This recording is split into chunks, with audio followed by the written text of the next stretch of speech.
This is Toyota's new electric car. It was revealed in China, but is it really even a Toyota? Well, it looks like one, but under the skin, it's actually something else. Hello, my friends. Welcome to the channel. Great to have you with us. I'm Sam Evans. You're watching the Electric Viking. Now, I have an XPeng G6 EV, and the Volkswagen Group will be using XPeng's electric car platform. That's sort of like what Toyota are doing here. Toyota are using BYD's platform.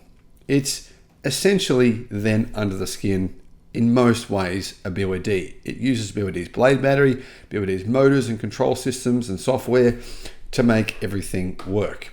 So you could say that this is then a rebadged BYD. But of course it looks a little different. It's certainly got unique Toyota-ish styling.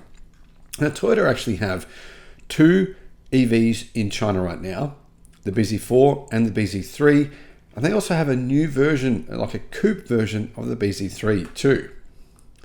Now that's called the bZ3C. Looks a little bit like a Toyota Prius, or also maybe a bit more like an XPeng P7 Plus.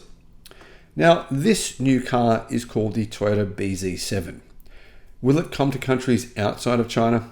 Honestly, I don't know, but keep in mind that only 1.5% of all of Toyota's car sales are EV this year. 1.5%. So Toyota knows that its EVs are not the greatest, and therefore there's not a lot of demand for them.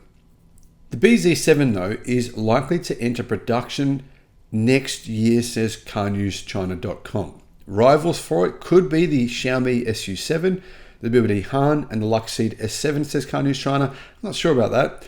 To me, it looks more like the same car I mentioned before, the XPeng P7 Plus.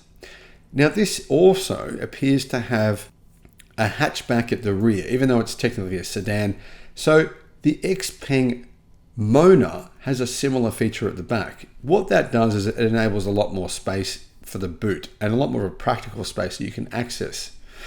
The car will be potentially a Chinese-only vehicle, which is kind of disappointing, and I'm hoping that that changes. Now, the bZ7 looks similar to a vehicle that Toyota actually unveiled last year at the Guangzhou Auto Show. This car will actually be produced by the GAC Toyota joint venture. Now, GAC own the EV brand called Aeon, and Aeon's EVs are very, very popular in China. They're also going to be sold in many countries around the world within the next 12 months. They're coming. Kind of exciting. So GAC and Toyota, they have a joint venture and they build EVs together.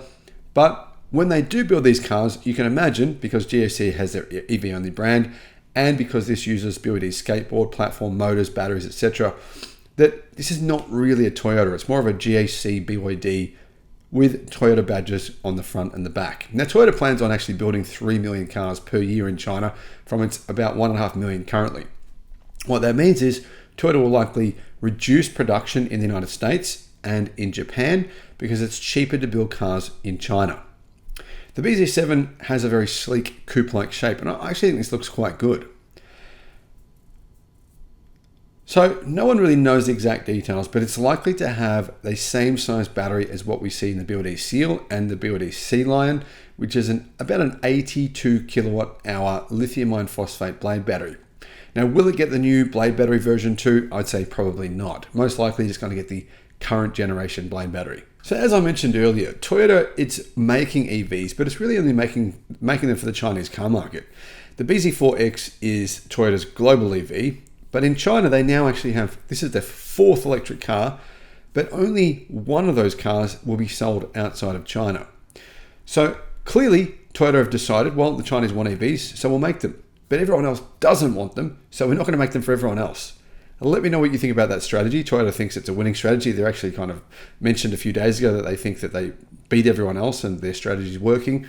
That said though, Toyota's revenue and profits did fall over the last 3 months, and in fact sales dropped for 7 straight months in a row. Thanks for watching.